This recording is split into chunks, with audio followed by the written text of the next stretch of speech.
लोकसभा का चौथा चरण मध्य प्रदेश में मालवा निमाड़ की 8 सीटों पर कांग्रेस को परीक्षा के दौर से गुजरना होगा। खासकर पार्टी प्रदेश अध्यक्ष जीतू पटवारी, नेता प्रतिपक्ष उमंग सिंगार के लिए यह चरण कठिन परीक्षा की दौर से कम नहीं।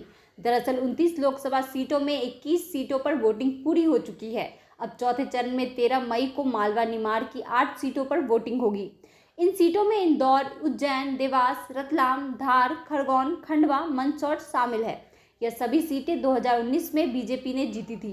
ऐसे में इस क्षेत्र से ताल्लुक रखने वाले प्रदेश अध्यक्ष जीतू पटवारी और मध्य प्रदेश विधानसभा में नेता प्रतिपक्ष उमंग सिंगार की यहाँ परीक्षा होगी।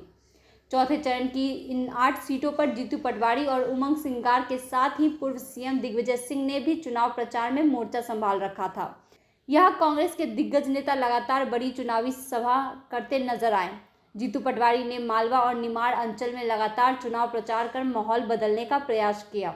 वहीं दिग्विजय सिंह भी प्रचार खत्म होने तक रतलाम, मंदसौर, खंडवा में चुनावी सभाएं करते नजर आए। वहीं विधानसभा में नेता प्रतिपक्ष उमंग सिंगार ने धार लोकसभा सीट पर डेरा डाले रखा। दरअसल सिंगार इसी संसदीय क्षेत्र में ताल्लुक रखते हैं।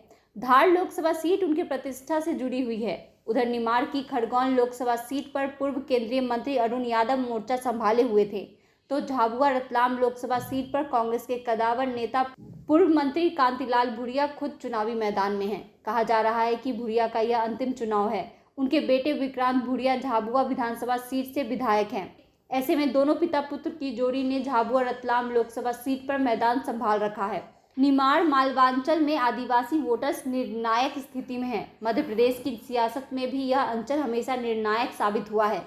8 लोकसभा सीटों में से धार, खरगोन और रतलाम, इन सीटों पर दोनों ही दल के लिए यह चुनाव खास माने जा रहे हैं। कांग्रेस जहां पिछले विधानसभा चुनाव के नतीजे से उत्साहित है, धार और रतलाम में कांग्रेस को विधानसभा चुनाव में सफलता मिली थी, जबकि बीजेपी इन सीटों पर नए चेहरे के साथ चुनावी मैदान में उतरी है।